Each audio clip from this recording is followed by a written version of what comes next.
हाँ जी बेटा, welcome again, सुस्वागतम एक बार फिर से। टॉपिक अपना क्या चल रहा है बेटा? Magnetic effect of current. Lecture 3 पे पहुंच गए हैं। फर्स्ट 2 लेक्चर्स में बेसिक्स डेवलप किए हैं, जिसमें सबसे पहले टॉपिक अपने पास बाइट्स लॉ चल रहा है। हमने कुछ रिजल्ट्स किए बेटा, अब उस पर वर्कआउट है। लेक्चर 3 में ओनली न्यूमेरिकल्स। ओके, आपके पास 1 2 3 बैक टू बैक लेक्चर्स आ गए बेटा। वो बैक टू बैक स्टार्टिंग में जब चैप्टर स्टार्ट होता है तो बैक टू बैक जरूरी है। बीच में हम बैक टू बैक लाइव भी आ जाएंगे लगातार। अभी बैक टू बैक तीसरा लेक्चर है जी। इसमें आपने न्यूमेरिकल्स कुछ करने हैं, उसके बाद आपको असाइनमेंट अपलोड हो जाएगी या मिल जाएगी।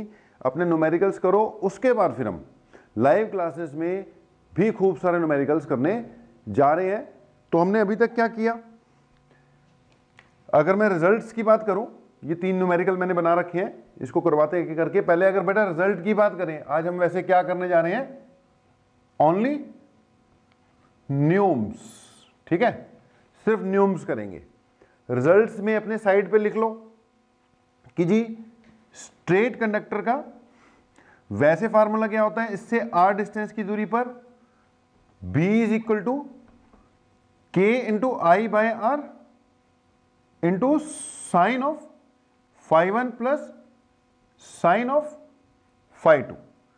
अगर ये कंडक्टर इनफाइनाइट हो गए, इनफाइनाइट फ्रॉम बोथ एंड्स, तो इनफाइनाइट फ्रॉम बोथ एंड्स के लिए क्या था? 2ki bye are. और अगर ये इनफाइनाइट फ्रॉम वन एंड हो जाए, infinite from both and, infinite from one and हो जाए, इसका रिजल्ट था बेटा ki डिवाइडेड बाय आर। अपनी साइड पे बेटा फार्मूले वाले नोट करके रख लो, आज न्यूमेरिकल्स ही हैं। उसके अलावा हमने बात की सर्कुलर लूप। सर्कुलर लूप के सेंटर में मैग्नेटिक फील्ड का फार्मूला क्या यूज करना है हमने? k into I by R into 2 pi. याद कर लो क्या रिजल्ट है इसका? k into I by R into 2 pi. मैंने बोला था इस फॉर्म में याद रखो। वैसे चलो आप इसमें mu naught by 4 pi put कर सकते हो। ये आई है, ये आर है, ये 2 पाई है, पाई से पाई कट जाएगा, 2 से 2 कट जाएगा, ये बन जाएगा mu not I divided bye 2r। Mu not I divided bye ये 2 से 2 कटा 2r। ये भी चलेगा, लेकिन मेरी रिकमेंडेशन इस एक्सप्रेशन पे होती है। बुक्स में फिर ये दिया होता है, आप जो मर्जी कर लो। मेरी रिकमेंडेशन ऊपर वाली, मैं तो ऊपर के हिसाब से कराया करूंगा। Okay, direction of magnetic field, right hand thumb rule. अभी हमने राइट हैंड थंब रूल ही किया, उसी के हिसाब से करते हैं। तो न्यूमेरिकल पे न्यूमेरिकल है बेटा, एक एक करके आप देखो। फर्स्ट क्वेश्चन जो है उसमें अब हमने एक ट्रायंगल दे रखा, ठीक है। ये स्टैंडर्ड रिजल्ट्स हैं, ट्रायंगल और स्क्वायर वाला जो क्वेश्चन है ना। जैसे जब हम इलेक्ट्रोस्टैटिक्स करते थे, तो इलेक्ट्रोस्टैटिक्स में भी सबसे पहले वो चार्ज रखे क्यू क्यू क्यू ट्रायंगल के एंड्स पर इक्विलेटरल पे, उसका रिजल्ट निकाल देते थे। वो स्टैंडर्ड क्वेश्चन से आने उसके डायरेक्ट रिजल्ट ही याद होने चाहिए। ऐसे ही बेटा ये 2 भी एक स्टैंडर्ड क्वेश्चन है, इनके रिजल्ट याद रख लोगे तो और बढ़िया रहेंगे हम। फिलहाल we will concentrate on question आराम से। पहला क्वेश्चन ये कहता है कि ये कोई ट्रायंगल है, इसकी साइड कुछ भी मान लो, साइड की लेंथ मैंने मान ली ए और ए। ओके जी, ये कह रहा है इसके सेंट्रॉइड पर, यानी बिल्कुल बीचों बीच इक्विलेटरल ट्रायंगल है, उसके सेंट्रॉइड पे क्या फाइंड करना है? नेट मैग्नेटिक फील्ड फाइंड करना है। नेट मैग्नेटिक फील्ड फाइंड करने के लिए हमारे पास तो 2 ही फार्मूले हैं, एक स्ट्रेट कंडक्टर का, एक सर्कुलर लूप का अभी तक। अब यहां पे देखो कौन से यहां पे दिखाई दे रहे हैं हमें? 3 straight conductor. Okay, we are seeing 3 straight conductor. Infinite है नहीं है, ये बकायदा इनकी क्या दे रखी है? लेंथ दे रखी है। तो ओरिजिनल वाला फार्मूला लगेगा इसमें, पहले वाला ही। 3 है तो तीनों के मैग्नेटिक फील्ड आएंगे B1 B2 और B3। अगर वो सेम आ गई तो हम B1 equal to B2 equal to B3 बोल के B रख लेंगे उसको। अब फील्ड आने के बाद, मैग्नीट्यूड्स कैलकुलेट करने के बाद, उनकी डायरेक्शन भी चाहिए होंगी, क्योंकि जब हम उनको ऐड करेंगे नेट फील्ड फाइंड करने के लिए इस पर्टिकुलर पॉइंट पर, तो हमें देखना पड़ेगा कि ऐड ही होंगे या सब्ट्रैक्ट भी हो जाएंगे। ठीक है, ऐड ही होंगे या सब्ट्रैक्ट भी हो जाएंगे। तो अगली बात कि ये कोई भी इक्विलेटरल ट्रायंगल, पहले मैं किसी एक साइड पे कंसंट्रेट करता हूं जी, ए बी सी। मैंने पहले इस साइड पे कंसंट्रेट किया, इसकी साइड मेरे को दे रखी है एल, बाकियों को छोड़ो, मैं इसी के कारण यहां पे मैग्नेटिक फील्ड फाइंड करने की कोशिश करता हूं। मैग्नेटिक फील्ड फाइंड करने की जब मैंने कोशिश की तो मेरे पास फार्मूला आया K into I by R divided by sine of five one plus sine of five two. मैंने चेक कर लिया यार इन्फिनिट तो है नहीं, यही फार्मूला लगाना पड़ेगा। K की कोई दिक्कत नहीं है, आई उसने दे रखा है, R देखना पड़ेगा क्या है, क्योंकि ये जो A है ना भाई, ये तो A साइड है इसकी, R नहीं है। R क्या होता था, स्ट्रेट कंडक्टर से पॉइंट ऑफ ऑब्जर्वेशन का परपेंडिकुलर डिस्टेंस। हमारा पॉइंट ऑफ ऑब्जर्वेशन कहां है, ये रहा, ये अपना है पॉइंट ऑफ ऑब्जर्वेशन, ये वाला। अब पॉइंट ऑफ ऑब्जर्वेशन से कंडक्टर का जो परपेंडिकुलर डिस्टेंस है वो बेटा होता है R। यानी अभी हमें R गिवन नहीं है, K में कोई दिक्कत नहीं, I गिवन है, R अभी कैलकुलेट करना पड़ेगा। ऊपर से φ1 और φ2 भी कैलकुलेट अभी करने पड़ेंगे, अभी φ1 φ2 भी कैलकुलेट करने पड़ेंगे कि कितने हैं। ओके, हमने थोड़ा सा याद किया कि ये R है अगर, तो R को एक एंड से ज्वाइन करो तो ये φ1 बनता है, दूसरे एंड से ज्वाइन करो तो ये φ2 बनता है। हमने इसको इस कंडक्टर के एक एंड से ज्वाइन किया, दूसरे एंड से ज्वाइन किया, एक एंगल φ1 होगा, दूसरा वाला एंगल φ2 होगा। लेकिन अब φ1 φ2 नहीं, यहां तो वैल्यू आएगी हमारे पास कुछ ना कुछ। इक्विलेटरल ट्रायंगल है जी, ये एंगल 60 है जी, ये एंगल 120 हो जाना है जी, इतनी मैथ तो आती होगी। अब ये परपेंडिकुलर बाइसेक्टर है, ये दोनों एंगल बाइसेक्टर है, ये लाइन ऊपर से इसकी, तो ये हो जाएगा 60 डिग्री, ये हो जाएगा 60 डिग्री। तो ये दोनों एंगल φ1 φ2 अपने कितने आ गए, 60 डिग्री आ गए। गलती होगी तो देख लेना भाई, ये 60 ये 60, ओके ये सही है, चेक कर लो। ये 60 हो गया, ये भी क्या हो गया 60 हो गया, तो φ1 मिल गया बेटा, φ2 मिल गया। अब बचता है R, अब क्या बचता है R, R ये डिस्टेंस है। अब इस डिस्टेंस को किसी तरीके से क्या कर लेंगे, हम कैलकुलेट कर लेंगे। कौन सा तरीका लगा सकते हो, ये 60 है तो ये कितना हो जाएगा 30 डिग्री हो जाएगा। अब इस ट्रायंगल में ओ बी, इसको जो मर्जी मान लो, इस ट्रायंगल में मुझे चाहिए ये परपेंडिकुलर, ठीक है। ये है बेस, बेस है a/2, base is equal to a/2। तो अगर मैं कैलकुलेट करने की कोशिश कर रहा हूं किसको, इस डिस्टेंस को जो कि r है मेरा, तो मैं यहां पे लिखूंगा परपेंडिकुलर है, ये बेस है। एंगल मिल गया हमें, ये 60 हो गया, ये 30 हो गया, ये भी 60 हो गया। अब टारगेट क्या है तुम्हारा, R निकालना है बच्चा जी। ये जो अगर मैं ट्रायंगल देखता हूं तो इसमें चेक करो, आप लिख सकते हो tan ऑफ 30 डिग्री, ये tan 30 equal to perpendicular by base a/2। tan 30 कितना होता है 1/√3 होता है शायद, tan 30 इज इक्वल टू 1/√3। ये आ जाएगा ऊपर a/2 इक्वल टू क्या आ गया R। R की वैल्यू कितनी आ गई, a डिवाइडेड बाय 2√3, अगर मैं सही कर रहा हूं तो। अब बेटा R अवेलेबल हो गया, R भी अवेलेबल हो गया, φ1 φ2 वैसे ही अवेलेबल है, तो इस स्ट्रेट कंडक्टर BC का यहां पे मैग्नेटिक फील्ड आ जाएगा, कितना आ जाएगा, लिख लो K I divided by R, K into I divided by R। ये क्या बना sin 60 प्लस sin 60, 2 बार sin 60, it will be B is equal to K। अभी K ऐसे रहने दो, I ये भी ऐसे रहेगा, R की वैल्यू A डिवाइडेड बाय 2√3, ये गया 2√3, ओके। ये बना 2 बार sin 60, 2 बार √3/2, ओके। 2 ने 2 को काटा, तो B इक्वल टू क्या हो गया KI/A, okay, K into I divided bye A। तो ये 2 ने 2 को काटा, ये बच गया √3 इंटू √3 3, 6 आ गया। तो B कितना आ गया भैया 6KI/A आ गया। ओके जी, तो ये आ गया मैग्नेटिक फील्ड। लेकिन बच्चे ये अभी एक स्ट्रेट कंडक्टर का आया है। ऐसे ही इस स्ट्रेट कंडक्टर का भी यहां पे कुछ फील्ड होगा, इस स्ट्रेट कंडक्टर का भी यहां पे कुछ फील्ड होगा।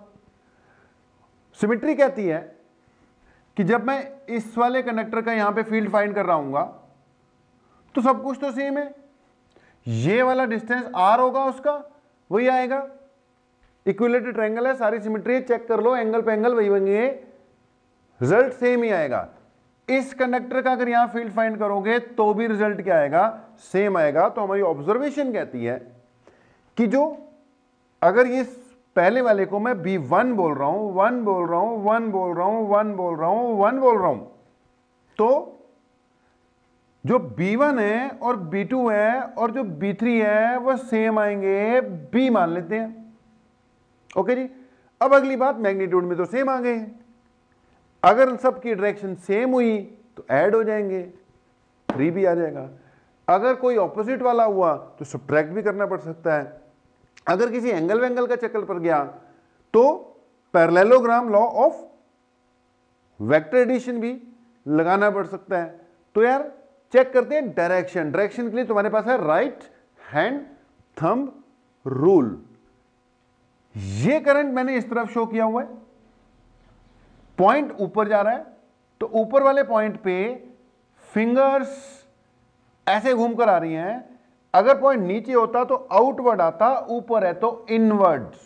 ओके, कई बार मैंने बता दिया कि ये कंडक्टर है, वो देखो उधर को जा रहा करंट, अगर इधर जा रहा है तो यहां पॉइंट है ना ऊपर, ऊपर इनवर्ड्स, और यहां से अगर पॉइंट नीचे होता तो ये आउटवर्ड्स आता। तो इस जगह का भाई ये है इनवर्ड्स, क्रॉस लगेगा और यहां पर डॉट लगेगा, आउटवर्ड्स, इनवर्ड्स, आउटवर्ड्स। ओके जी, सो फर्स्ट का फील्ड यहां पर जा रहा है इनवर्ड, तो मैंने यहां पे लिखा जो पहले वाला भाई वो जा रहा है इनवर्ड। ओके, ये सेकंड है, मान लो ये पहला हो गया, दूसरा सेकंड ऐसे जा रहा है, ये थंब हुआ, देख डायरेक्शन ऑफ करंट में थंब गया। अब इसको देखो, अगर ये ऐसे टेढ़ा जा रहा है, पॉइंट अगर इधर होगा, यहां पे उंगलियां अंदर जा रही हैं और ऐसे घूमकर घूमकर घूमकर घूमकर बाहर आएंगी। अगर पॉइंट इधर होता तो आउटवर्ड आता, ऊपर होता तो आउटवर्ड आता। ये पॉइंट है इधर इधर इधर इधर इधर इधर घूम के गई अंदर की तरफ, यानी इनवर्ड। घुमाओ भैया हाथ अपने, यहां गया इनवर्ड, और यहां पर चेक कर लो B3, ये हुआ B1, ये हुआ B2 या B3। अब यहां पे भाई ये देखो, ये गया थम थम थम थम थम, यहां गया inward inward inward inward inward, उधर से आएगा तो कैसे आ जाएगा, आउटवर्ड आ जाएगा। तो ये गया थंब इस तरफ, यहां पे इनवर्ड, और दूसरी तरफ से क्या आ जाएगा, आउटवर्ड आ जाएगा। तो यहां पर पॉइंट है तो यहां पर भी इनवर्ड। ओके, ये देखो इनवर्ड, तो इनवर्ड भाई बड़ी घूम घूम के ऐसे ऐसे करके समझाना पड़ेगा, और तुम्हें ऐसे ऐसे कर कर समझना पड़ेगा। अभी तो राइट हैंड थंब रूल ही आया है, राइट हैंड थंब रूल में तो ऐसे ऐसे ऐसे ऐसे करना पड़ता है। फिर आ जाएगा फ्लेमिंग्स लेफ्ट हैंड रूल, ठीक है ना, फ्लेमिंग्स लेफ्ट हैंड रूल। फिर आ जाएगा Fleming's right hand rule, Fleming's right hand rule भी आएगा। ओके, फ्लेमिंग्स लेफ्ट हैंड भी आएगा। ओके जी, और ये वाला तो है ही है।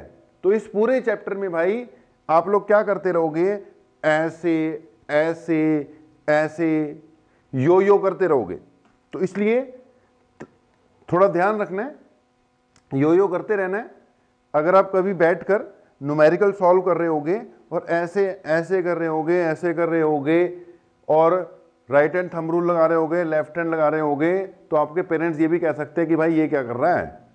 तो उनको पहले समझा के रखना, भाई ये रूल्स हैं और इनके हिसाब से हमें न्यूमेरिकल निकालने पड़ते हैं। तो थोड़ा ध्यान रखना, करना पड़ेगा, घूमना पड़ेगा, फिरना पड़ेगा। B1 B2 B3 same direction में आ गए, सेम डायरेक्शन में आ गए मतलब कि ऐड हो जाएंगे, इसका मतलब नेट मैग्नेटिक फील्ड क्या आ जाएगा, B1 plus B2 plus B3 आ जाएगा। इसका मतलब नेट मैग्नेटिक फील्ड कितना आ जाएगा, 6 काई बाय ए तो था, ये हो जाएगा 18 काई बाय ए।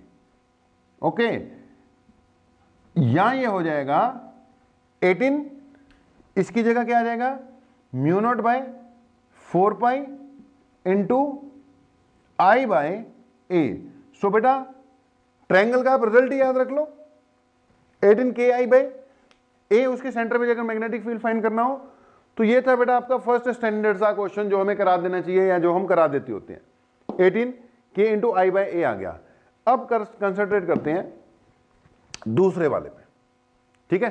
अब हमने कंसंट्रेट किया दूसरे वाले पे, जगह बना लेते हैं।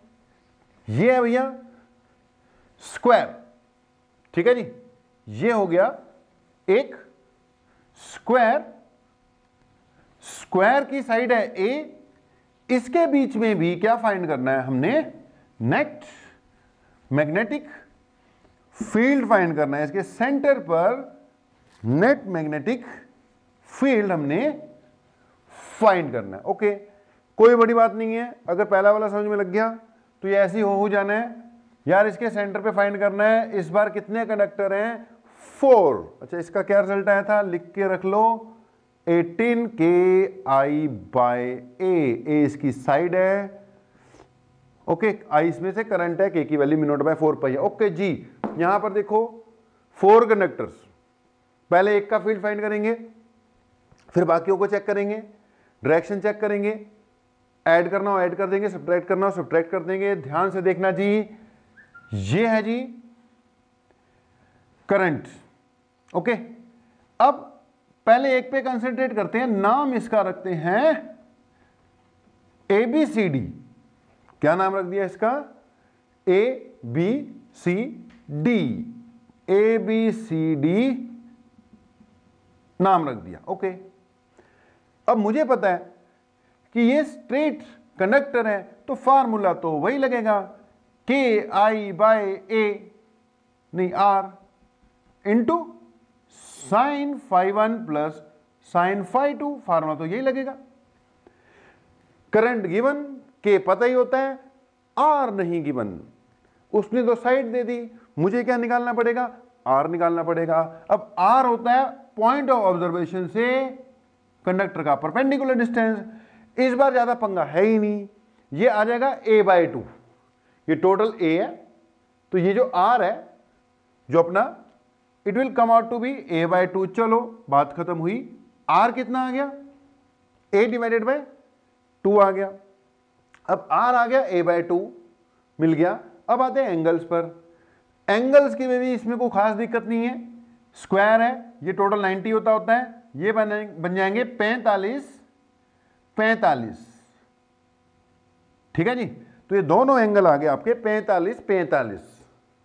अगली बात, अब एंगल तो मिल गए, ये भी 45 हो गया, 45 हो गया, रिजल्ट भी आ गया, पुट करो, b इक्वल टू बन गया काई बाय आर। आर कितना था, a बाय 2, ये कितना था 1 by root 2 plus 1 by root 2, 2 बारी 1 बाय रूट 2, ये रूट 2 इस रूट 2 को काट देगा और रूट 2 बना लेगा, ये बन गया b इक्वल टू 2 रूट 2 काई बाय ए, 2 रूट 2 के आई बाय ए। ओके, अब अगली बात कि भाई एक का मैग्नेटिक फील्ड तो ये आ गया, पहले वाले का है इसलिए इसको B1 लिख दिया, ये जनरल फार्मूला था। अब चेक करते हैं दूसरों का क्या होगा, यार दूसरों का भी वही होगा, सिमेट्री तो कह ही रही है, सब कुछ तो सेम है, ये लेंथ भी उतनी, ये एंगल भी उतने बनेंगे, इसका भी वही बनेगा, इसका भी वही बनेगा, ऑब्जर्व कर लेना। तो हम क्या देखते हैं, हम देखते हैं कि B1, B2, B3 और B4 सारे सेम आ जाते हैं। क्योंकि चारों सेम आ जाते हैं तो हम उसको सेम ले लेते हैं, B मान लिया। अब हम चेक करते हैं इनकी डायरेक्शंस, अगर तो सेम हुए ऐड कर देंगे, आंसर 4 भी आ जाएगा, अगर नहीं हुए तो सब्ट्रैक्ट भी करना पड़ सकता है। तो हमने चेक किया इसका करंट इधर जा रहा था, पॉइंट ऊपर था, तो ये गया इनवर्ड। अब ज्यादा नहीं समझाऊंगा, इनवर्ड, ये गया इनवर्ड। ओके, इनवर्ड को क्रॉस लगाता हूं मैं, ये ऊपर जा रहा है, पॉइंट उधर है, तो थंब रूल के हिसाब से ये गया इनवर्ड। इधर होता तो आउटवर्ड आता। ये भी हुआ इनवर्ड। भैया चेक कर लो, ये भी आएगा इनवर्ड और ये भी आएगा इनवर्ड। ये देखो, नीचे पॉइंट है तो इनवर्ड, ऊपर से जाता तो आउटवर्ड। ये भी इनवर्ड एंड आउटवर्ड। ओके जी, तो ये inward inward inward inward, same direction add हो जाएंगे, आंसर आ जाएगा 4B। आंसर क्या आएगा? 4B। तो आंसर आ गया, यहां लिखो यार, आंसर आ गया 4B। 4 यानी 2√2 काई बाय ए, आंसर आ गया 8√2 काई बाय ए।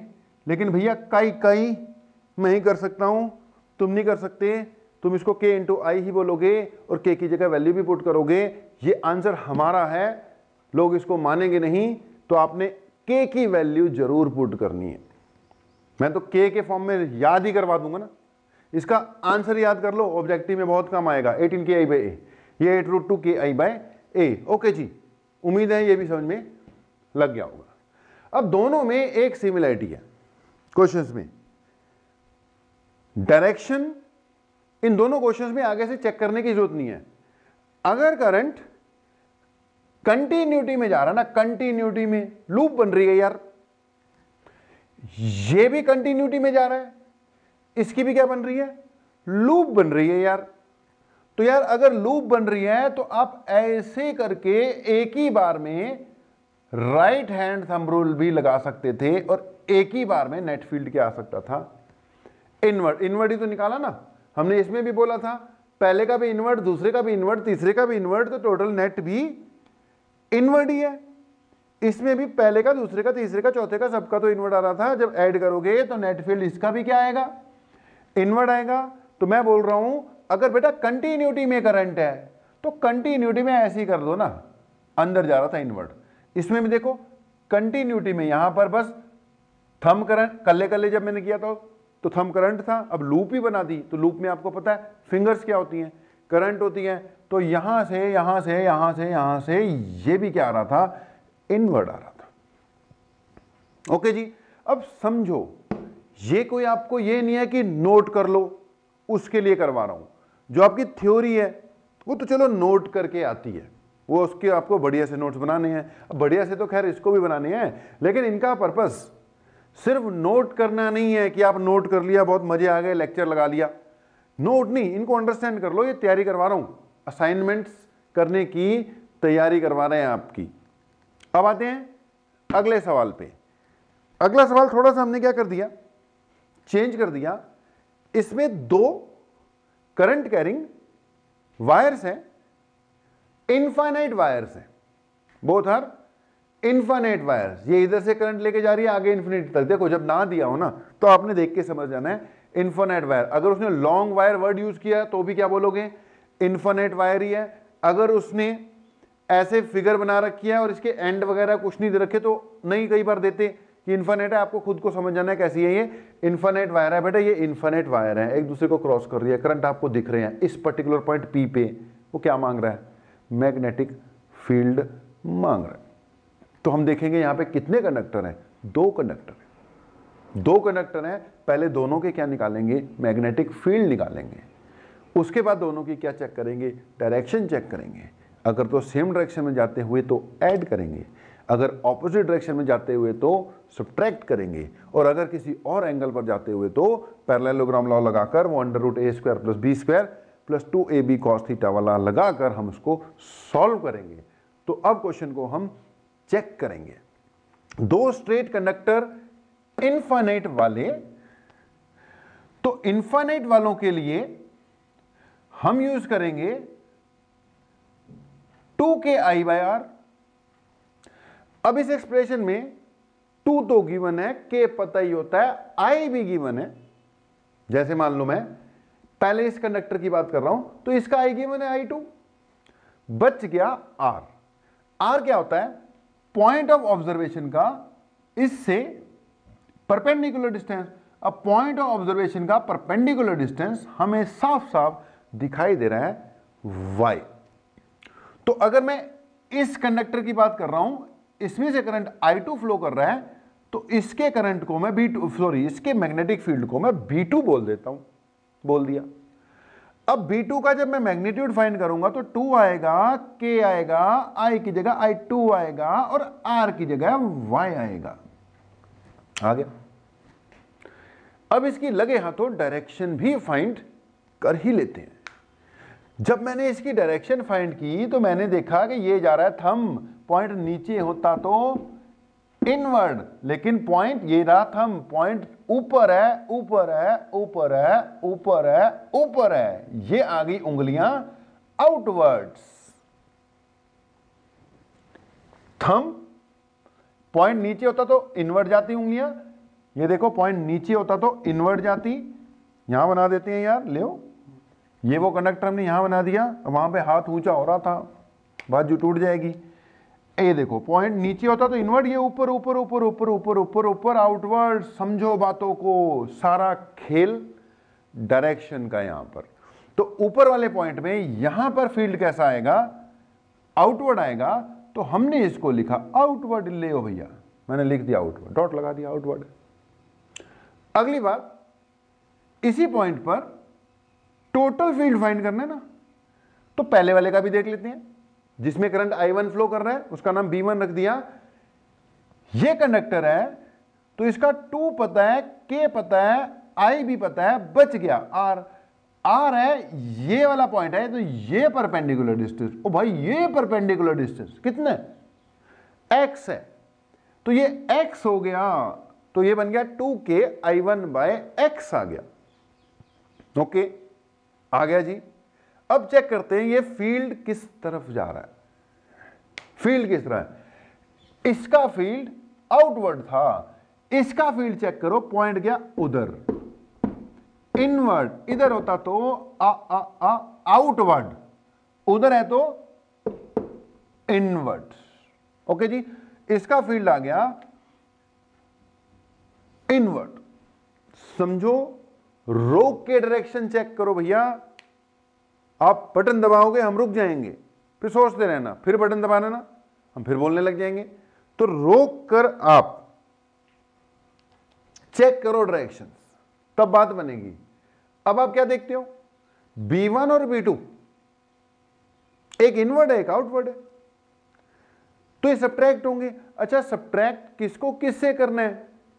अब वो अभी हम बता नहीं सकते, ना तो X पता है ना Y पता है, तो अभी कुछ नहीं कह सकते। अगर सब कुछ बराबर दिया होता तो वैसे ही 0 हो जाता, अगर इक्वल दिया होता तो वैसे ही क्या हो जाता? 0 हो जाता आंसर, क्योंकि ऑपोजिट डायरेक्शन में है। तो अभी ये नहीं कह सकते कौन सा बड़ा है कौन सा छोटा है। तो नेट मैग्नेटिक फील्ड मैं सिंपली लिख सकता हूं, वेक्टर फॉर्म में लिखूंगा तो B1 प्लस B2 लिखूंगा। अगर मैग्नीट्यूड फॉर्म में लिख दिया तो मैं इसको B1 माइनस B2 लिख रहा हूं। ओके, B1 कितना है? 2, K दोनों में बाहर आ जाएगा, B1 की जगह I1/X आ जाएगा और B2 की जगह I2/Y आ जाएगा। ओके, अब कौन बड़ा कौन छोटा उसको छोड़ो, वो भगवान की मर्जी, कौन बड़ा होगा कौन छोटा होगा, आप इसको यहीं पे छोड़ दोगे।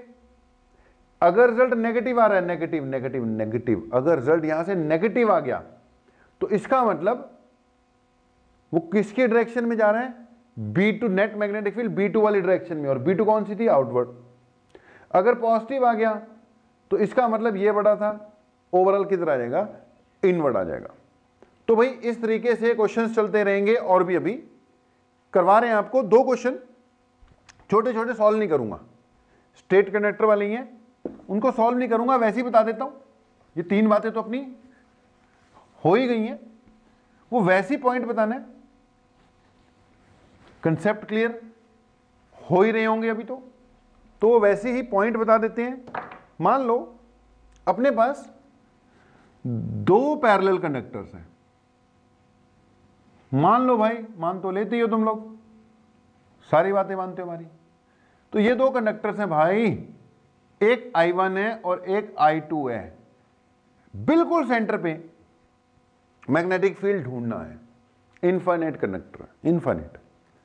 अब इनफाइनाइट कंडक्टर है, बिल्कुल सेंटर पे मैग्नेटिक फील्ड फाइंड करना है, तो इसका मैग्नेटिक फील्ड यहां पर B1, यार इसका मैग्नेटिक फील्ड यहां पर B2, बिल्कुल सेंटर में है, तो दोनों तरफ से डिस्टेंस क्या मान सकते हो?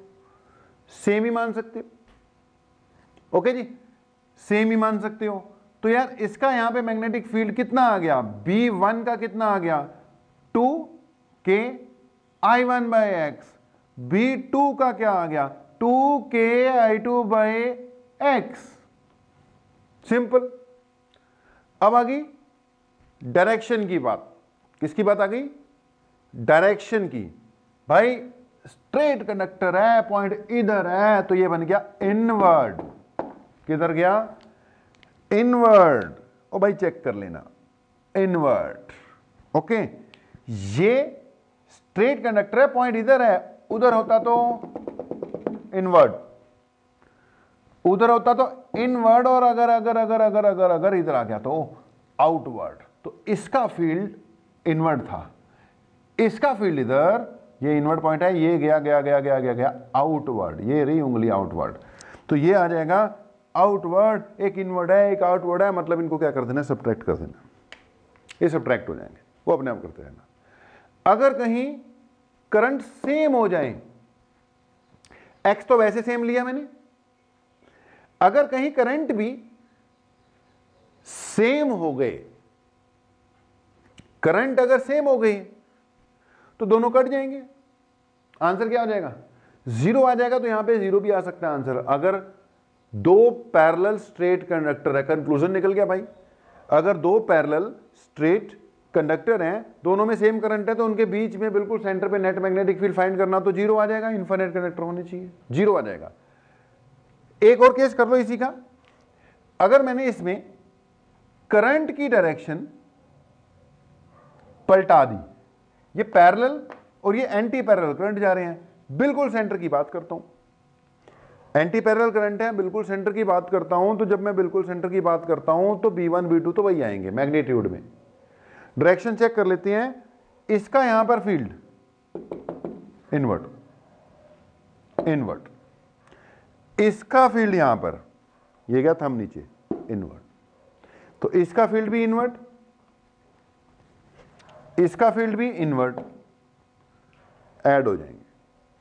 अगर सेम डायरेक्शन में है, करंट सेम डायरेक्शन में है, बिल्कुल बीचों बीच सब्ट्रैक्ट हो जाएंगे, इक्वल होंगे तो जीरो ही हो जाएगा। ओके यार, दो तीन क्वेश्चन और देखते हैं। सर्कुलर लूप इन्वॉल्व किया थोड़ी सी हमने, सर्कुलर लूप अकेली हो तो उसके सेंटर पे फाइंड करना है, पता ही है हमें, रिजल्ट पता है। अब लूप के साथ साथ स्ट्रेट कंडक्टर भी इन्वॉल्व कराया हमने। ओके, एक वैसे ये पहले स्ट्रेट कंडक्टर वाला देख लें क्वेश्चन। इस बार फिर से दो कंडक्टर हैं, दो कंडक्टर हैं, इस जगह पर मुझे फाइंड करना है मैग्नेटिक फील्ड। इसके जो कोऑर्डिनेट्स हैं वो है ए एंड बी। ओके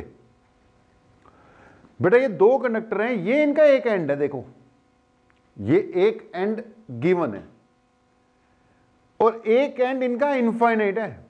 अब मैंने बोला था कई बार वो बोलेगा नहीं इनफाइनाइट, तो समझ जाना है इनफाइनाइट है, ये इनफाइनाइट एंड है, उसने कोई दे तो रखी नहीं साइड, ये भी इनफाइनाइट एंड है, दो स्ट्रेट कंडक्टर है, इसका यहां पर इस पर्टिकुलर पॉइंट पे मैग्नेटिक फील्ड चाहिए मुझे। पहले का फाइंड कर लेते हैं।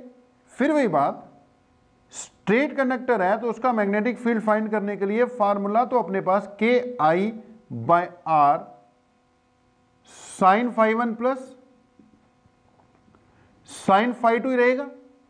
KI by R sine φ1 plus sine φ2, I given.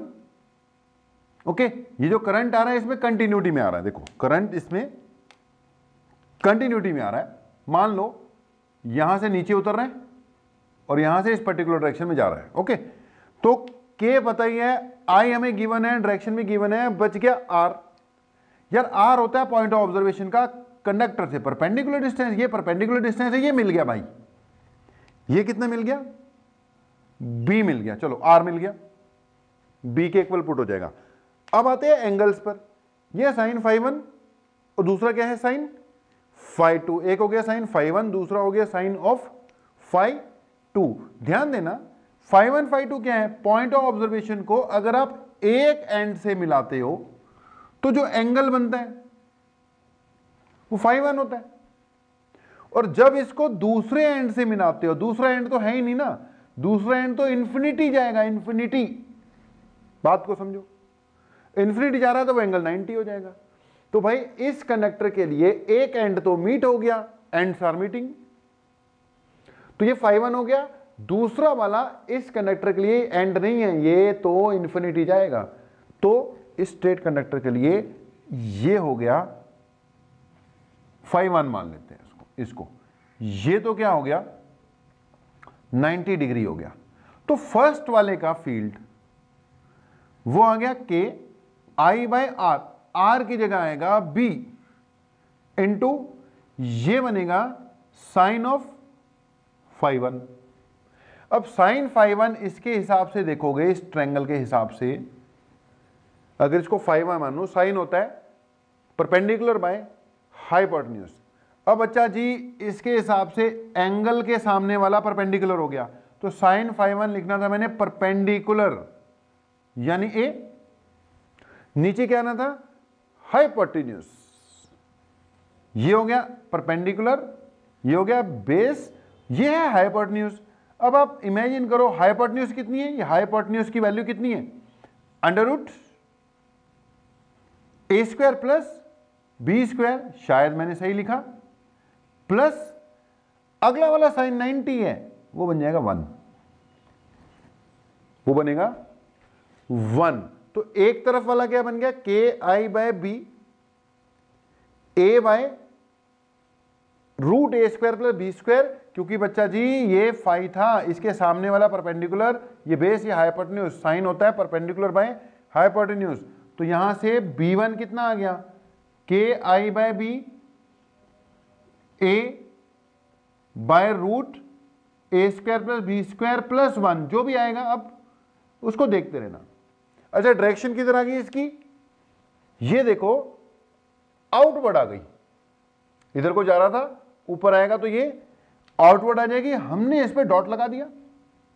Similarly आप क्या कर सकते हो, इसका मैग्नेटिक फील्ड भी यहां पे फाइंड कर सकते हो। इसका जब मैग्नेटिक फील्ड आप फाइंड कर रहे हो तो एक एंड आपका φ2 चलो मान लेते हैं, दूसरा एंड 90 हो गया। जब मैं सेकेंड वाले का फील्ड फाइंड कर रहा हूंगा b2, उसके लिए लिखूंगा के आई बाय आर, इसका परपेंडिकुलर डिस्टेंस ये चीज है, ये चीज किसके इक्वल है, ए के है, इमेजिन करो सब सही चल रहा होगा, ये ए हो गया, साथ में क्या लिखना है साइन φ1 प्लस साइन φ2। अब इसका एक एंगल तो φ2 हो गया, अब इसके हिसाब से परपेंडिकुलर बाय हाइपोटेन्यूज लगाओगे तो इसके सामने वाला बेटा b है, एंगल के सामने वाला परपेंडिकुलर होता है, ये b आ जाएगा, हाइपोटेन्यूज वही आ जाएगी under root A square plus B square plus 1, ये b2 हो जाएगा। डायरेक्शन इसकी b2 की ये देखो, ये इनवर्ड, इधर आ गया तो आउटवर्ड, ये भी कैसा था आउटवर्ड, और ये भी इधर होता तो इनवर्ड, उधर गया तो उधर गया तो उधर गया तो आउटवर्ड, ये क्या आ गया आउटवर्ड आ गया। दोनों फील्ड क्या हो जाएंगे ऐड हो जाएंगे, दोनों ऐड हो जाएंगे, ऐड कर लेना, आंसर निकालना तुम्हारा काम, वैल्यू वगैरह दी होंगी तो और बढ़िया हो जाएगा। ये डॉट है, ये डॉट है, दोनों आउटवर्ड हैं, ये के आई बाय ए है, ये के आई बाय बी है, ये सॉल्व हो जाएंगे, इजिली सॉल्व हो जाएंगे, कोई बड़ी बात नहीं है, वैल्यूज दी हो तो रिजल्ट भी निकाल लोगे। ओके जी, तो अगर इस टाइप के क्वेश्चन है स्ट्रेट कंडक्टर पे कर लिए हमने, अब थोड़ा सर्कुलर लूप और स्ट्रेट कंडक्टर दोनों को क्या करते हैं इन्वॉल्व करते हैं। देखना जरा, जो भी एक दो स्थितियां हमने बना रखी हैं कर लो जी चेक इनको। अब जैसे पहले केस है, फर्स्ट ही केस है मान लो, अब इसमें क्या है पहले केस में यहां से करंट आ रहा है और इस पॉइंट पर आकर, नेक्स्ट क्वेश्चन पे कंसंट्रेट करो बच्चे, अब इस पॉइंट पे ये करंट दो पार्ट में टूट जाता है, दोनों पार्ट इक्वल हैं, दोनों पार्ट क्या ले रखे हैं हमने, इक्वल ले रखे हैं, दो पार्ट में ये करंट टूट रहा है। अच्छा ध्यान से सुनना, सर्कुलर लूप के साथ साथ यहां पे ये स्ट्रेट कंडक्टर है, ये स्ट्रेट कंडक्टर है, लेकिन ये जो स्ट्रेट कंडक्टर है ना, ये बिल्कुल, ये सेंटर मान लेते हैं, थोड़ा ऊपर हो गया, ये बिल्कुल अलोंग द सेंटर जा रही है लाइन। ओके, तो स्ट्रेट कंडक्टर की उस पॉइंट पे कोई कंट्रीब्यूशन नहीं है। अगर ये स्ट्रेट कंडक्टर है, पॉइंट यहां आ जाए, यहां आ जाए, यहां आ जाए, मतलब लाइन पे ही पॉइंट आ जाए, पॉइंट ऑफ ऑब्जर्वेशन जहां आपको फील्ड फाइंड करना है ना, अगर वो लाइन पर ही आ जाए तो वहां फील्ड जीरो लेंगे, तब स्ट्रेट कंडक्टर की कोई कंट्रीब्यूशन नहीं है। जैसे इस केस में ये दिख रहा है स्ट्रेट कंडक्टर, इसका भी हो सकता था फील्ड, लेकिन ये लाइन पे आ गया ना पॉइंट, ये पॉइंट स्ट्रेट कंडक्टर की लाइन पे आ गया, भाई स्ट्रेट कंडक्टर की कोई कंट्रीब्यूशन नहीं होगी यहां पर। ये पॉइंट इस स्ट्रेट कंडक्टर के भी बिल्कुल लाइन पे आ रहा है, तो इसलिए इसकी भी कोई कंट्रीब्यूशन नहीं होगी। बच गई अब दो सर्कुलर लूप्स। तो अब यहां पे बेटा करंट ना डिवाइड हो गया दो पार्ट में। जब दो पार्ट में डिवाइड हुआ, ऊपर वाला और नीचे वाला पार्ट जो है इक्वल था, मतलब दोनों का रेजिस्टेंस, एक्चुअली क्या है, वायर है, वायर का कुछ ना कुछ क्या होगा, रेजिस्टेंस होगा। तो स्थिति तो वही है ना, यहां से करंट आया और ये दो ऊपर वाले क्या है, ऊपर वाला रजिस्टर, नीचे वाला रजिस्टर। अब क्योंकि दोनों बेटा सेम ही वैल्यू के, आधी आधी वायर है, सेम ही वैल्यू का इनका क्या होगा, रेजिस्टेंस होगा, तो करंट जो है दो बराबर बराबर हिस्सों में बढ़ जाएगा। तो ऊपर वाला करंट आएगा I/2 और नीचे वाला करंट भी आएगा I/2। ओके, अब ऊपर वाले पार्ट का जो मैग्नेटिक फील्ड है यहां पर, वो आएगा ऊपर वाले पार्ट का, सर्कुलर लूप आधी लूप है ना भाई, उसका आएगा, याद करो, KI रेडियस इसका अगर R है तो KI/R आ जाएगा। और जो नीचे वाली लूप है वो भी तो आधी है, उसका आ जाएगा KI/R आ जाएगा। दोनों के दोनों मैग्नीट्यूड में क्या आ गए, इक्वल आ गए। अब अगर इनका मैं नेट फाइंड करने की कोशिश करूं तो मुझे डायरेक्शन चाहिए। डायरेक्शन के लिए भाई ऊपर वाला पार्ट जो है, ऊपर वाला जो पार्ट है, राइट हैंड थंब रूल के हिसाब से सर्कुलर लूप है, यहां फिंगर्स करंट को रिप्रेजेंट करती होती हैं, ये गया इनवर्ड्स, इनवर्ड कैसे जा रहा है, इनवर्ड्स, ठीक है। लेकिन नीचे करंट ऐसे जा रहा था, देख, जब करंट भैया टूट जाता है ना, टूट जाता है, अगर तो लूप सिंगल लूप ही है तो ऐसे कंटिन्यूटी बनेगी ना, चाहे ऊपर से देख चाहे नीचे से देख, जाएगा इनवर्ड ही। लेकिन अगर करंट दो पार्ट में टूट रहा है, एक एंड से आकर ऊपर वाले पार्ट में देख, ऊपर तो देख, जब तू ऊपर देखेगा तो ये इनवर्ट जाएगा। अब नीचे तो देखो, जब नीचे तो देखो करोगे तो करंट की डायरेक्शन इधर तो जाएगी, तो ये जाएगा आउटवर्ड, ये गया इनवर्ड, ऊपर वाला ये गया इनवर्ड और ये गया आउटवर्ड, तो ये गया इनवर्ड, ये गया आउटवर्ड, दोनों आगे ऑपोजिट डायरेक्शन में, मैग्नीट्यूड दोनों का सेम है, एक दूसरे को कंप्लीटली काट देंगे, आंसर आ जाएगा 0। सो बच्चों वाला क्वेश्चन है ये, वैसे ही याद हो जाता है बच्चे को, वो तो पहली बार कराया तो टाइम लगा दिया हमने। तो अगर कभी भी ऐसी स्थिति आ जाए, ऐसे ऐसे दो पार्ट में बढ़ रहा हो, भैया बीच में क्या ले लेना है, जीरो ले लेना है, जीरो जीरो आएगा इसका आंसर, ऊपर वाले नीचे वाले पार्ट दोनों एक दूसरे को कैंसिल आउट कर देते हैं। अगली स्थिति पे चलते हैं।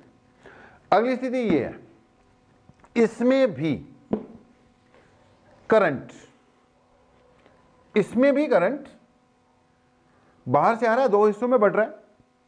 ओके, उसको मैं दोबारा नीचे बनाकर फिर सॉल्व कराता हूं। अपना फोर्थ क्वेश्चन हो गया, फिफ्थ भी हो गया, सिक्स्थ के लिए बढ़िया से जगह बनाते हैं क्योंकि क्वेश्चन बढ़िया, 5th भी बढ़िया है, 6th भी बढ़िया है, सब कुछ बढ़िया है। 5th क्वेश्चन देखना जरा, ये कहता है, 5th कर लिया, 6th देखना, सॉरी ये तो हो गया। ये एक सर्कुलर लूप है, ये इसका सेंटर है, ये ऐसे करंट आ रहा है और ये ऐसे जा रहा है।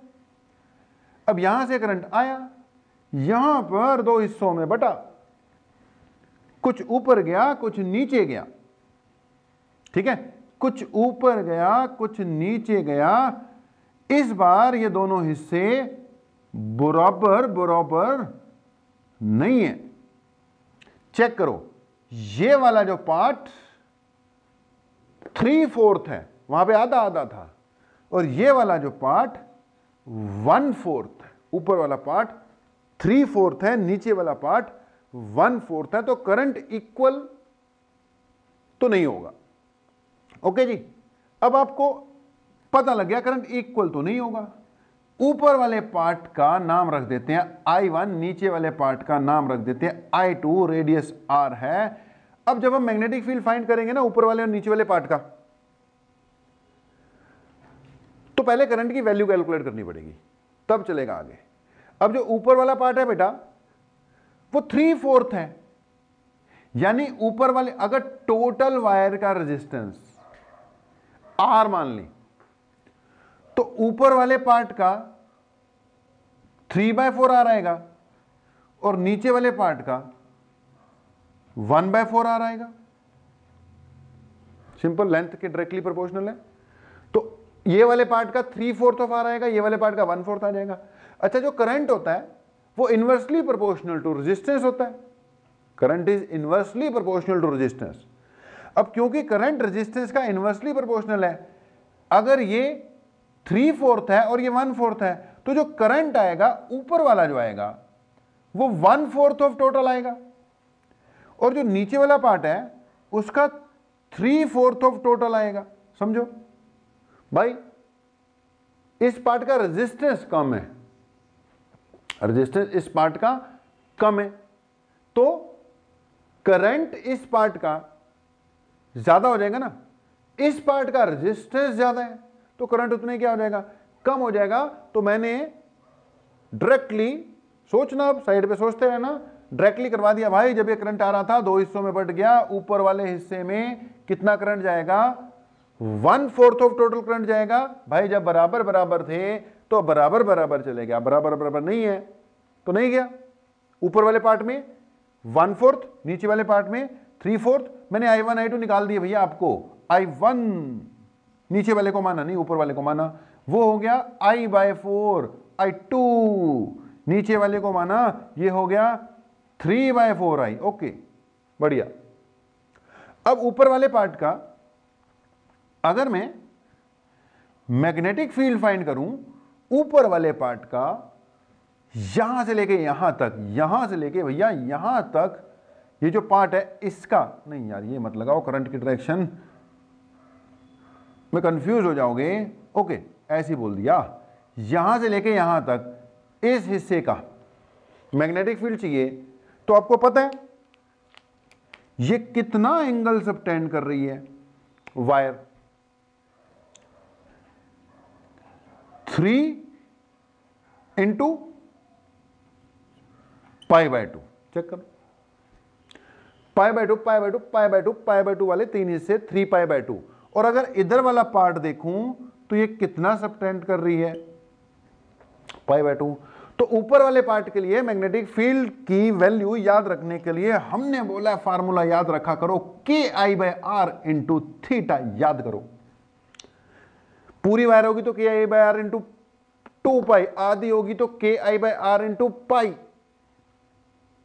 आधी होगी तो KI/R इंटू पाई, ठीक है। और अगर कुछ पार्ट होगा उसका तो ये हो जाएगी KI/R इंटू अल्फा या थीटा, जो भी लिखना है। थीटा मैंने बोलता रेडियन में लिखना है।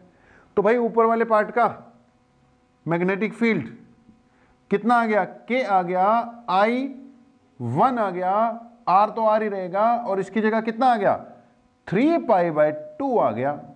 यानी V1 इक्वल टू के आ गया, I1 की वैल्यू कितनी निकाली मैंने, I/4 निकाली, I/4 निकाली, नीचे R था, साथ में 3π/2 था। ओके जी, ये हो गया 3π/2। I1 की जगह क्या लिख दिया मैंने, I/4 लिख दिया, जो भी है ये सॉल्व कर कर आ गया 3/8। 3/8 K I pi by R. Okay, direction inward, ये ऐसे जा रहा करंट, डायरेक्शन इनवर्ड, तो ये बनी इनवर्ड। अब आओ निचले हिस्से पर, निचला जो हिस्सा है उसका फील्ड B2 हुआ, निचले हिस्से का हो गया field B2। B2 equal to KI/R into angle, angle कितना है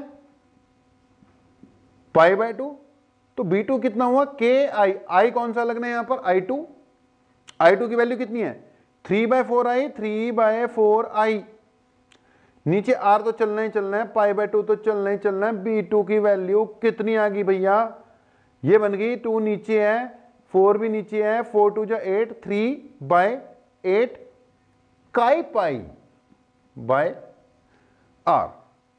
तो B2 की वैल्यू कितनी आ गई 3/8 काई पाई बाय आर आ गई। अब डायरेक्शन चेक कर लो, नीचे वाला जो हिस्सा है उसका मैग्नेटिक फील्ड किधर को आ गया, आउटवर्ड आ गया। ऊपर वाले पार्ट का आया था इनवर्ड, नीचे वाले पार्ट का आ गया आउटवर्ड।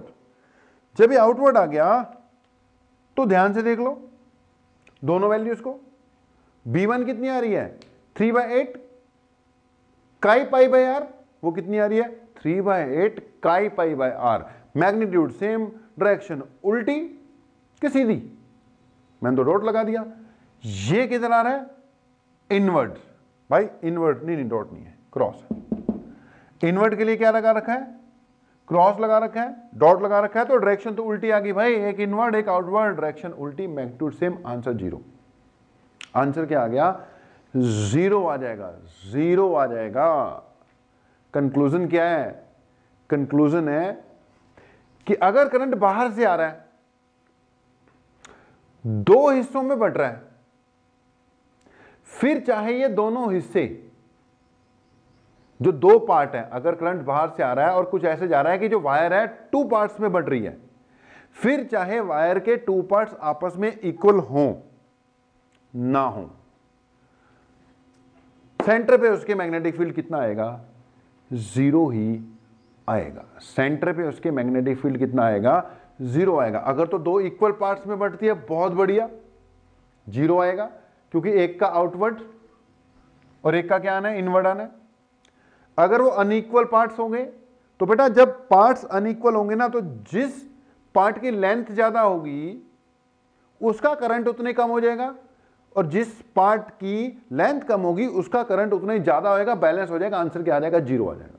तो कंक्लूजन है भाई, बाहर से करंट आ रहा है तो 0। अब इस स्थिति को देखो, इसको हम सॉल्व नहीं कराएंगे, करा सकते हैं लेकिन सॉल्व नहीं कराएंगे, लेकिन कंक्लूजन ही दे दिया ना। अब तो हमने बोला करंट बाहर से आ रहा है, ये स्ट्रेट कंडक्टर तो चलो ऑन द लाइन चले गया, ये स्ट्रेट कंडक्टर वाला भी ऑन द लाइन ही चले गया, इनकी स्ट्रेट कंडक्टर की कंट्रीब्यूशन तो 0 हो जाएगी। यहां पे भी 0 थी, स्ट्रेट वाली हम ले ही नहीं रहे हैं, हम बना ही ऐसे रहे हैं कि ऑन द लाइन चले जाए। ओके, अब इस पॉइंट पर अगर मुझे नेट मैग्नेटिक फील्ड फाइंड करना है, तो मैंने देखा करंट आया यहां पर, ये दो हिस्सों में बट गया, देखो ऐसे, यहां पर इसका नाम I1 बोल दिया, इसका नाम I2 बोल दिया। यहां पे तो इक्वल थे, करंट ही इक्वल था, यहां पे ये इक्वल नहीं थे, लेकिन फिर भी वो थोड़ा सिमिट्री सी थी, 3/4 1/4 वाला मैंने करंट जल्दी निकाल दिया। लेकिन अब वैसे ही अगर उसने एंगल दे रखा होगा, ये थीटा और ये वाला फिर कितना हो जाएगा 2π माइनस थीटा, तो यार करंट दो पार्ट में बढ़ रहा है ना, एक एंड से आ रहा है दूसरे एंड से निकल रहा है, दो पार्ट में बढ़ रहा है ना भाई। ये दोनों पार्ट चाहे इक्वल हो चाहे ना इक्वल हो, नेट मैग्नेटिक फील्ड सेंटर पर 0 ही आना है, क्योंकि एक का फील्ड इनवर्ड हो जाएगा, एक का फील्ड ये इधर को आ रही है आउटवर्ड हो जाएगा, चाहे वो अनइक्वल पार्ट्स हैं, चाहे वो अनइक्वल पार्ट्स ही हैं। जिस पार्ट की लेंथ ज्यादा है वहां करंट कम आ जाएगा, उतना ही उसी रेशियो में। जिस पार्ट की लेंथ कम है वहां करंट उसी रेशियो में ज्यादा आ जाएगा। नेट मैग्नेटिक फील्ड जीरो आएगा। दोनों एक दूसरे को क्या करेंगे, कैंसिल करेंगे। उनके मैग्नीट्यूड में सेम आते हैं, डायरेक्शन में उल्टे आते हैं। भैया कंक्लूजन पे ले लो इस पॉइंट को कि अगर करंट बाहर से एंटर कर रहा है और दो पार्ट में बट रहा है और फिर किसी एक एंड से बाहर निकल रहा है, तो नेट मैग्नेटिक फील्ड उस फिगर के ज्योमेट्रिकल सेंटर पर क्या होगा, जीरो होगा। Net magnetic field at the geometrical centre of that figure will be equal to zero, चाहे ये लूप हो चाहे ये ट्रायंगल हो।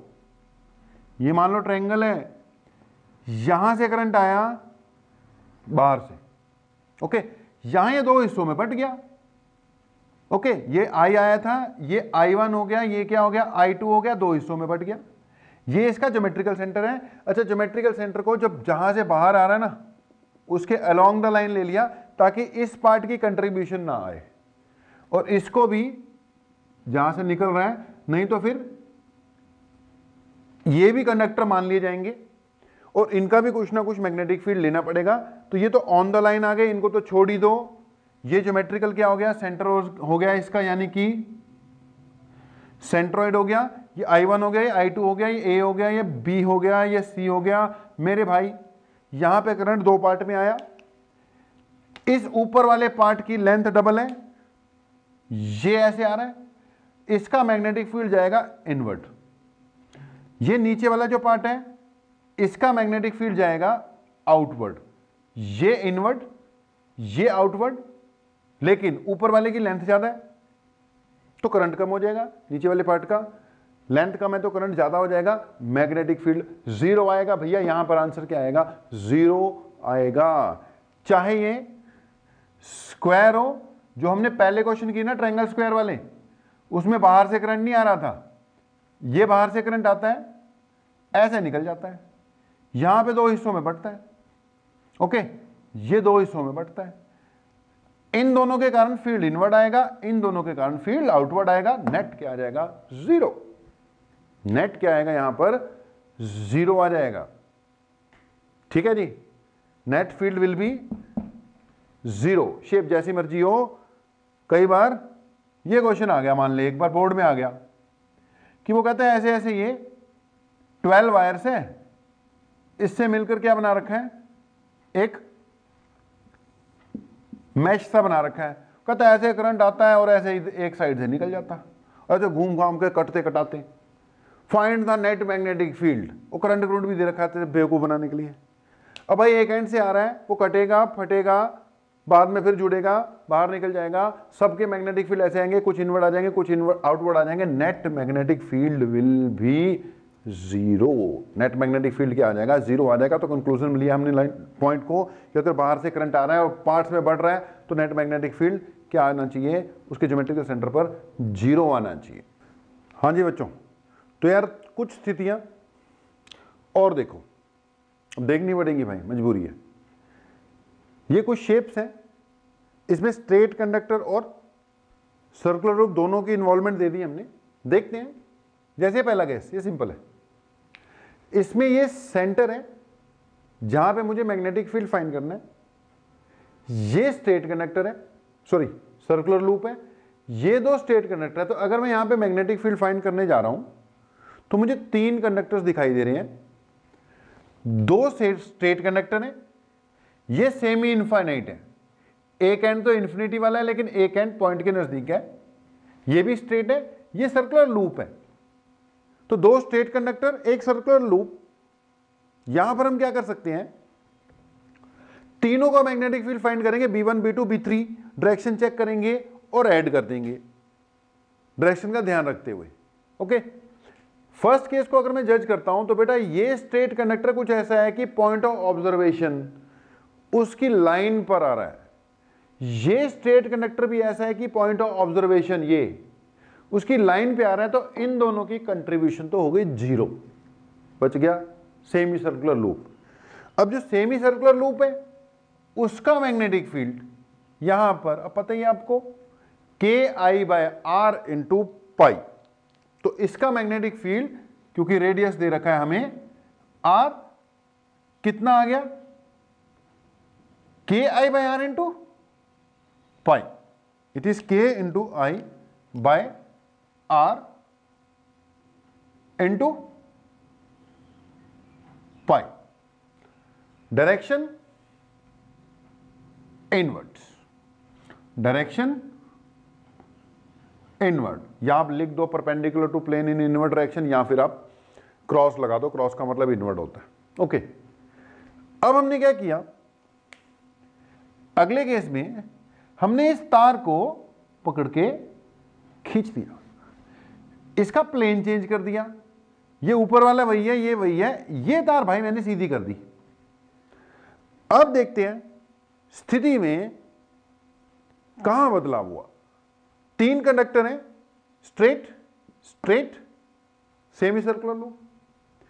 अब ये जो स्ट्रेट कंडक्टर है ये तो अभी भी पॉइंट ऑफ ऑब्जर्वेशन इसकी बिल्कुल लाइन पे पड़ा हुआ है, तो इसकी कंट्रीब्यूशन तो हो गई 0। लेकिन भाई ये जो स्ट्रेट कंडक्टर है, अब पॉइंट ऑफ ऑब्जर्वेशन इसकी लाइन पे नहीं आ रहा, वो चेंज हो गया। अब इसका भी कुछ ना कुछ फील्ड आएगा, इस पार्ट का भी कुछ ना कुछ फील्ड आएगा, दोनों निकालने पड़ेंगे और ऐड या सब्ट्रैक्ट डायरेक्शन के हिसाब से करने पड़ेंगे। अब इस क्वेश्चन में इसकी कंट्रीब्यूशन 0 छोड़ दो, सर्कुलर लूप का जो मैग्नेटिक फील्ड है वो आ गया B1 मान लेता हूं, it comes out to be is equal to, यहां लिखते हैं, अगले के लिए जगह बचा के रखते हैं, B1 कितना आ गया, KI/R इंटू पाई, सेमी सर्कुलर ना भाई, तो पाई लगता है, और डायरेक्शन किधर, डायरेक्शन इनवर्ड, डायरेक्शन किधर, ये बनी इनवर्ड, इनवर्ड के लिए क्या लगेगा, क्रॉस लगेगा, क्रॉस। अब आते हैं इस पे, भाई ये एंड तो है इसका इनफाइनाइट, ओके, तो एक एंड तो जा रहा है इंफिनिटी पर, यानी जब मैं पॉइंट ऑफ ऑब्जर्वेशन को इससे मिलाऊंगा तो एक एंगल तो बनेगा 90 डिग्री, लेकिन जो दूसरा एंड है वो बिल्कुल उसके नजदीक आ गया, तो ये सेमी इनफाइनाइट वाला हो गया, जिसका एक साइड पे 90 बनता है, एक साइड पे 0 बनता है। चेक कर लो, ये पॉइंट ऑफ ऑब्जर्वेशन है, इस एंड को यहां से ज्वाइन करूंगा तो एंगल 0 बनेगा, इस एंगल एंड को करूंगा तो वो 90 वाला केस हो जाएगा, बिल्कुल एंड पे आ गया ना पॉइंट, याद करो केसेस अपने। तो ये हो गया सेमी इनफाइनाइट, जिसका एक एंड इंफिनिटी है, एक एंड बिल्कुल पॉइंट पे है 0 वाला, तो इसका मैग्नेटिक फील्ड याद करोगे तो वो आया था KI/R into sine phi 1 plus sine phi 2, एक हो जाएगा 1, एक हो जाएगा 0, ये आ गया रिजल्ट। डायरेक्शन चेक कर लो, straight conductor inward direction, straight conductor inward direction, तो स्ट्रेट कंडक्टर है, इनवर्ड डायरेक्शन है, तो यहां आ जाएगा इनवर्ड, भैया दोनों क्या हो जाएंगे, ऐड हो जाएंगे, दोनों क्या हो जाएंगे, ऐड हो जाएंगे, ओके, ऐड हो गए, तो सिंपली जो इनका नेट मैग्नेटिक फील्ड आ गया वो आ गया KI/R, बाहर आ रहा है, दोनों इनवर्ड है, ऐड हो रहे हैं, KI/R बाहर आ गया, अंदर आ गया pi plus 1, okay, overall magnetic field inward direction में, ये आ गया इसका आंसर। ठंडे दिमाग से करने हैं भाई सारे क्वेश्चन, ठंडे दिमाग से करने हैं, ओके, ये भी हो गया, हो जाएंगे। अब आगे हमने क्या किया, पहले तो ऐसी थी, हमने पहले इस तार को मरोड़ा, फिर इसको भी मरोड़ दिया, ये स्थिति बन गई। ये वही सेमी सर्कुलर लूप है, इसको नीचे को कर दिया, करंट जा रहा है ऊपर की ओर, ये इंफिनिटी है, ये नीचे की ओर करंट इंफिनिटी है, यहां पे फाइंड करना है। अब इस बार दोनों स्ट्रेट कंडक्टर कुछ ऐसे हैं कि पॉइंट ऑफ ऑब्जर्वेशन उनके लाइन पे तो नहीं आ रहा, तो इसकी भी कंट्रीब्यूशन आएगी, इसकी भी कंट्रीब्यूशन आएगी। एक एंड इसका इंफिनिटी है, एक कोने वाला है, एक 0 एक 90, इसमें भी ऐसे ही है। तो अगर मैं स्ट्रेट कंडक्टर की बात कर रहा हूं तो पहले वाले का मैग्नेटिक फील्ड इस वाले का कितना आ रहा है, के आई बाय आर आ रहा है। इस स्ट्रेट कंडक्टर का B2 मान लेता हूं, के आई बाय आर आ रहा है। ये सेमी सर्कुलर लूप है, इसका B3 मान लेता हूं, ये K I by R into pi आएगा। Okay, K into I by R into pi आ गया। अब मेरे ख्याल से तो क्लियर ही होगा। अब डायरेक्शन चेक कर लेते हैं। इसका फील्ड यहां पर इनवर्ड, इसका फील्ड यहां पर इनवर्ड, इसका फील्ड यहां पर इनवर्ड, तीनों आ गए इनवर्ड। एक बार फिर देख लो, right hand thumb rule inward, right hand thumb rule inward,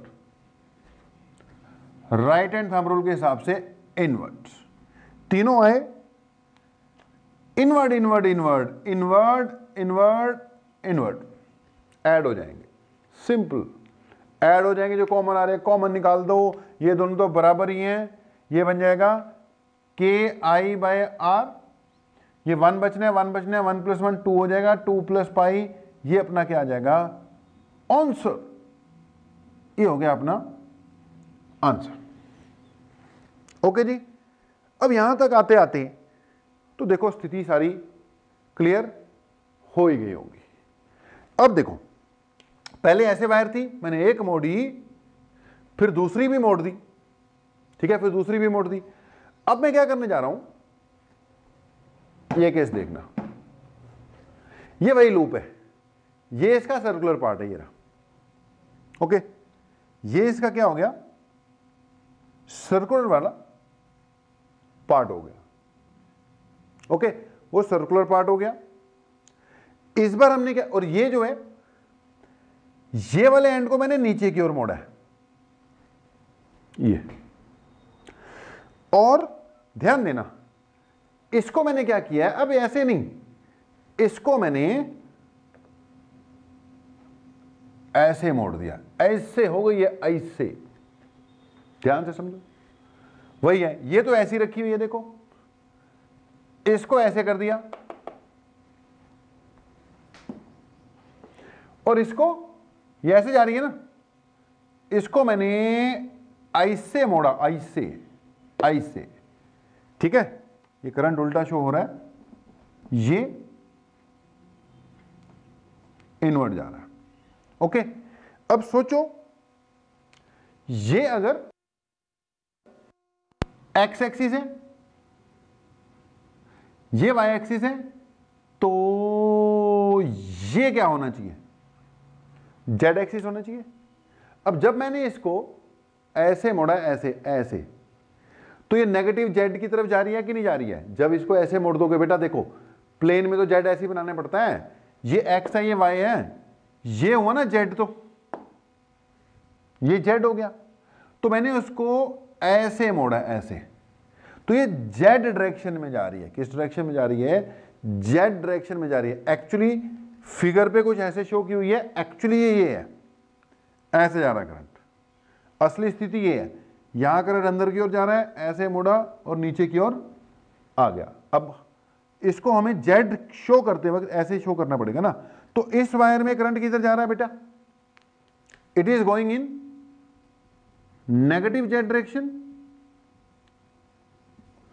ये तुम्हें पता ही है प्लेन में है, और ये तुम्हें पता ही है नेगेटिव वाई डायरेक्शन में जा रहा है। ये करंट जा रहा है नेगेटिव वाई डायरेक्शन में।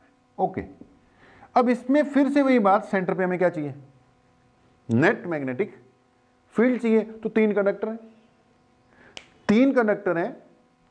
ये वाला अगर मैं जेड वाला देखूं, जेड वाला डायरेक्शन बाद में बताऊंगा, तो पॉइंट ऑफ ऑब्जर्वेशन इसकी लाइन पे तो आ नहीं रहा। ये है इन्फिनिटी, एक एंड तो इन्फिनिटी चले गया, और दूसरा एंड बिल्कुल उसके एंड पे है, तो सेमी वाला केस लगेगा। तो अगर इस वायर का मैग्नेटिक फील्ड अगर मैं देखूं, तो ये कितना आने वाला है, ये आ जाएगा के आई बाय आर आएगा। ओके, डायरेक्शन बाद में लिखते हैं, के आई बाय आर आएगा। ये जो सर्कुलर लूप है, V2 सर्कुलर लूप है, KI/R इंटू पाई आ जाएगा। ये फिर से स्ट्रेट कंडक्टर है, सेमी इन्फिनिट है, KI/R आ जाएगा। ओके, अब पंगा डायरेक्शन का। इस बार हम क्या लिखेंगे, इस बार ना थर्ड प्लेन में जाएगी, सिंपल प्लस माइनस से काम चलेगा नहीं। तो इस बार हम क्या करेंगे, इजी रखने के लिए IJ के साथ डायरेक्शन को इन्वॉल्व करवा देंगे, उसे इजी हो जाएगा, वरना फिर पंगा पड़ता रहेगा। यहां तक सब सही था, वो यहां तो इनवर्ड होते थे या आउटवर्ड होते थे, एक इनवर्ड जा रहा है एक आउटवर्ड जा रहा है, आप सब्ट्रैक्ट कर देते थे, यहां क्या कर देते थे, ऐड कर देते थे। ओके, क्योंकि सेम प्लेन में था। अब मैंने थर्ड प्लेन भी क्या कर लिया, यूज कर लिया। ध्यान देना जी, अगर मैं इसकी बात करता हूं, इसका करंट कौन सी डायरेक्शन में जा रहा है, इनवर्ड जा रहा है, ये पॉइंट है। अगर इसका फील्ड मैं इस पॉइंट पे देखूंगा तो ऐसे जा रहा है, देखो ऐसे, देख लो ऐसे है, ऐसे जा रहा है, ऐसे। इस पॉइंट से जब मेरी ये करंट है, करंट इनवर्ड जा रहा है, देखो ध्यान से समझना, ये जो मैंने क्रॉस शो किया है इस बार मैग्नेटिक फील्ड के लिए नहीं, ये क्रॉस करंट के लिए शो किया, क्योंकि करंट इनवर्ड जा रहा है। अब अगर करंट इनवर्ड जा रहा है तो इसके आसपास जो मैग्नेटिक फील्ड लाइंस होंगी, इसके आसपास जो मैग्नेटिक फील्ड लाइंस होंगी इस करंट के कारण वो बनेंगी ऐसे सर्कुलर लूप्स। इसके कारण ये सर्कुलर लूप बन गई। जब ये सर्कुलर लूप बनी तो ये जो लाल वाली है भाई, ये मैग्नेटिक फील्ड लाइन है, वो काला वाला जो क्रॉस है वो करंट की डायरेक्शन को बता रहा है। अब जब ये मैग्नेटिक फील्ड लाइन जा रही है, मैं इस पॉइंट पे फाइंड करना चाह रहा हूं, तो इस पॉइंट से जब मेरी मैग्नेटिक फील्ड क्रॉस करेगी तो टेंजेंट इधर को बनेगा, इस पॉइंट से करेगी तो टेंजेंट ऊपर बनेगा। तो इस पर्टिकुलर पॉइंट पर इस वायर का जो मैग्नेटिक फील्ड है वो ऐसे जाते हुए जब इस पॉइंट को क्रॉस करेगा, टेंजेंशियल जाते हुए वो नीचे की ओर जाएगा, टेंजेंट बनेगा नीचे की ओर, टेंजेंट बनेगा नीचे की ओर। तो यहां पे टेंजेंट आया बिल्कुल नीचे की ओर, ठीक है जी। अब जब यहां से टेंजेंशियली जाएगा तो कौन सी डायरेक्शन बन रही है, ये नेगेटिव वाई बन रही है, देख लो ये नेगेटिव वाई है, ये भी क्या जा रहा है, नेगेटिव वाई जा रहा है। इजी रखने के लिए मैंने इसको लिख दिया -j, बोलो डन, -j। ओके जी, अब आ जाओ सर्कुलर लूप। सर्कुलर लूप का फील्ड ये जा रहा है इनवर्ड, ये जो इनवर्ड डायरेक्शन है ये negative Z direction, circular loop का फील्ड जा रहा है इनवर्ड, यह है नेगेटिव जेड डायरेक्शन, इसलिए सर्कुलर लूप के लिए लिख दिया मैंने -k। अब आ गया B3 यानी इसका, ये ऐसे है, ये इनवर्ड, तो इसका ऐसे इनवर्ड जाते हुए ये जो अंदर वाली है ये भी क्या है, नेगेटिव जेड। अब नेगेटिव जेड के लिए इसमें भी क्या लग जाएगा, -k। बाकी तुम लोग समझदार हो कि नेट मैग्नेटिक फील्ड कैसे निकलेगा। एक तो लिखने का तरीका यही है कि नेट मैग्नेटिक फील्ड क्या हो गया, KI/R वेक्टर फॉर्म में लिख दो, ये कॉमन निकाल देता हूं, इसके पास क्या है -k ब्रैकेट में बचेगा, तो ये बचना है -k -πk, ओके। और KI/R आ गया -j, ये -k -πk को यहां पे आप कॉमन निकाल सकते हो। इसको क्या लिख सकते हो, B = KI/R, ये क्या आ जाएगा पाई +1 k -j। इस फॉर्म में आंसर लिख लो, ये भी चलेगा, ओके। यहां अगर इसका मैग्नीट्यूड निकालना हो तो मैग्नीट्यूड निकालना आती है तुम्हें, अगर आपको वेक्टर फॉर्म में दे रखा तो उसका मैग्नीट्यूड कैसे आ जाएगा, √x के कोफिशिएंट का स्क्वायर, y के कोफिशिएंट का स्क्वायर, z के कोफिशिएंट स्क्वायर।